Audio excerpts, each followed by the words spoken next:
tell us what happened to you, Momodou, and why you are now, I believe, I'm not going to disclose where you are, but I can say where you are not, right? Which is Yeah.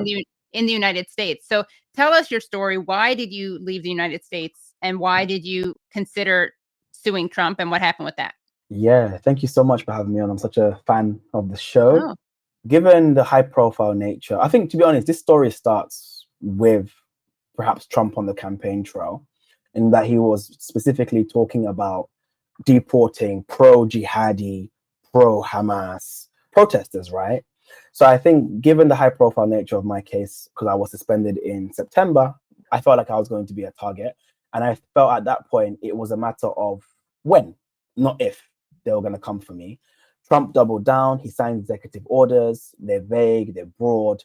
And then we sprung into action. And, I still believe it was sound legal advice that we have to preemptively do something, right? And whilst it was seeking an injunction that would offer some reprieve for myself, we were also seeking a national injunction that, come on, like, we did this with just days after Mahmoud was taken. And look what we've seen afterwards. We've seen people being abducted, kidnapped, Rumaisa, so many others are being bundled into trucks, taken to Louisiana. So, we felt like we had to raise the issue. And I think we're rightfully to do so.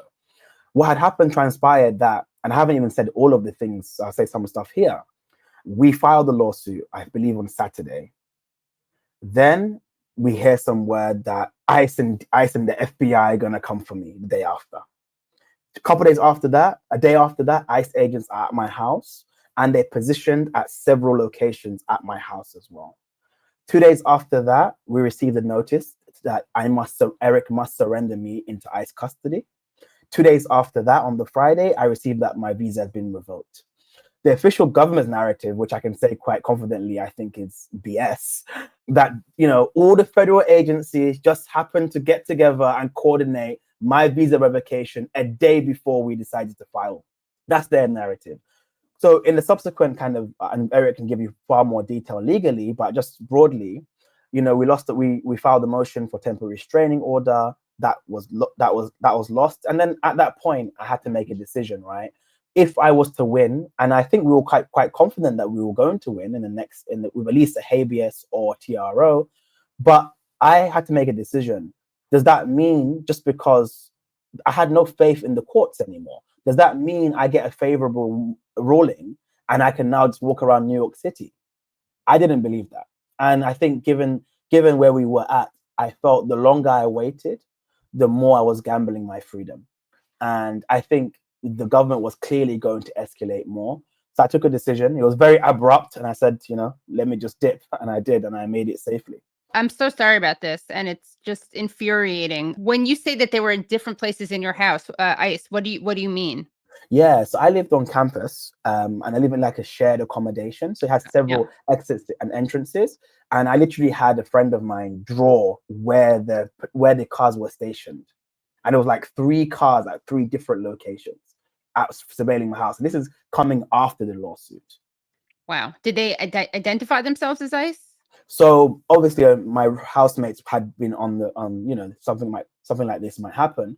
They went out and they said kind of law enforcement, and they flashed the badge without really showing what the badge was, and then just dipped and just went away. Which again, I think given the other videos we've seen, that seems to be quite on brand. Right.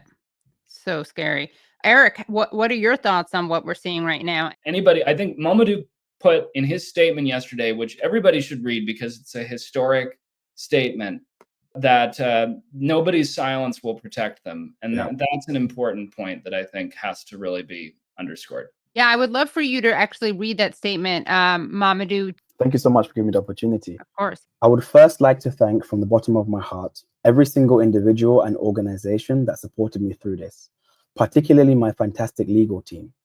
Everything I have tried to do has been in service of affirming the humanity of the Palestinian people, a struggle that will leave a lasting mark on me forever.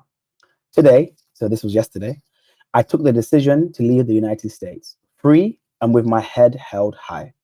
For those following this story, I decided to sue the Trump administration with the hope that it would offer some reprieve for myself and other similarly situated persons. But Trump did not want me to have my day in court, and sent ICE agents to my home and revoked my visa. We held out, but our first motion was denied. We were due to submit a second briefing with the hope that I could stay out of detention whilst the lawsuit progressed. Given what we have seen across the United States, I have lost faith that a favorable ruling from the courts would guarantee my personal safety and my ability to express my beliefs. I have lost faith that I could walk the streets without being abducted. Weighing up these options, I took the decision to leave on my own terms. This is, of course, not the outcome I had wanted going into this, but we are facing a government that has no respect for the judiciary or for the rule of law. For every person that has remained silent, just know that you are not safe either. Is the imprisonment of those who speak out against the genocide a reflection of your values? Is this the kind of nation you want to live in? We are already seeing the Trump administration exploiting the complicity of those who have remained silent on the Zionist genocide of Palestinians. The repression of Palestinian solidarity is now being used to wage a wholesale attack on any form of expression that challenges oppressive and exploitative relations in the US. It is surreal that we live in a world where you get into trouble for saying killing babies is wrong, where those advocating for and celebrating endless massacres against Palestinians are able to, time and time again, present themselves as victims, while presenting those fighting against genocide as the oppressors. For months on end, we've had to listen to, ad nauseum, concerns regarding the safety of Zionist students when they are the same students who dox, monitor, and collaborate with law enforcement to target students of color. If you have been led to think that your safety is only guaranteed by state kidnap, repression, deportation, the slaughter of children, and the suppression of the global majority, then let Gaza's shards of glass be your mirror. This is a turning point in our shared history.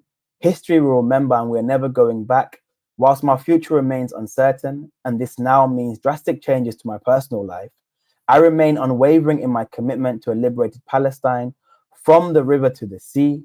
As the genocide continues unabated, I ask that you all continue to escalate for Palestine. Continue to stand with the Palestinians in their resistance to genocide and their fight for liberation. Do not seek to secure your personal safety by undermining the Palestinian right of resistance. A world where genocidal violence can be waged with such impunity is a world built on hatred and cowardice. Such a world will only, over time, destroy itself entirely. The only future, the only world we can accept is one we will have a liberated and reconstructed Gaza at its heart. As sad as I feel right now, I do not despair. I have never been more confident and sure that we will win and that Palestine will be free within our lifetime. History will absolve us. The affair belongs to Allah before and after. And you can miss the PS, but I'm good. Thanks for the support and thanks for the opportunity to read that out. I haven't read that out to anyone yet. Yeah, that's really moving. Wow. Do you have any? I mean, I have to ask this. I think I know what the answer is, but you said you don't have any regrets, right? Yeah, so no. what are you ever like? Oh, maybe I shouldn't have done that, or is it just like, do you ever have moments of doubt, or is it just there's no question? No. I think if I'm being totally honest, and this is not the kind of like I don't want to, I never want to be a martyr. I think our traditions of radicalism we have too many martyrs. There's too many martyrs in Gaza. We don't need more martyrs. But I would say at a personal level, the only time I thought of myself was the decision to leave. Up until that point, I genuinely was thinking about the movement, thinking about how we can raise the issue, how can we raise the issue of Palestine. And I think for the first time, when thinking about the decision to leave and making that decision, I thought about myself. And it was a thing of like, okay, let me retreat for self-preservation that I can wage a struggle somewhere else, or we can live to fight another day.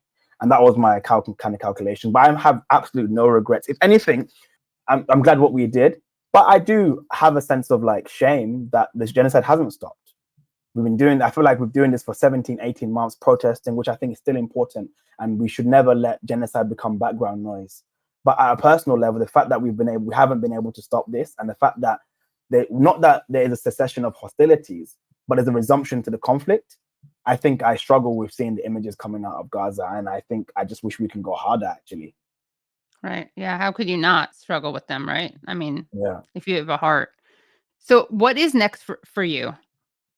Great question. I don't know, but I did pass my exams Oh, to yeah. progress.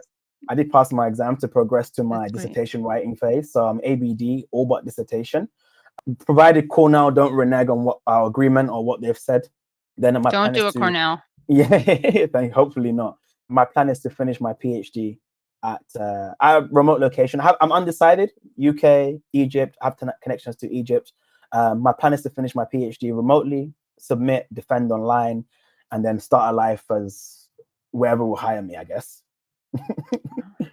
There should be a whole school for people who have been like the pre-Palestine University for all the people who have been expelled, deported, detained, whatever. Yeah, as Mariam said, they're lost. But hopefully when Gaza's reconstructed, we can get Yeah. a job at the University of Gaza. So gross. Yeah, exactly. Hopefully. Right. And I'm curious, what is your thesis on, by the way? I work on questions of sovereignty.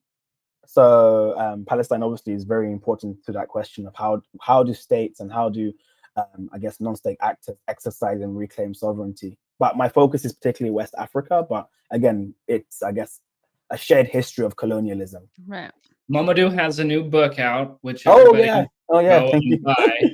The Malcolm Oh. Effect Revisited. He was not allowed to attend his own book launch in February because of the executive orders, even though it was just a couple hours away. So the Malcolm Effect Revisited, go look on Amazon. It's the book that the Trump administration doesn't want you to buy. Momodou didn't get his own book launch. So for Christ's sake, buy his book and send him an email about it, you know.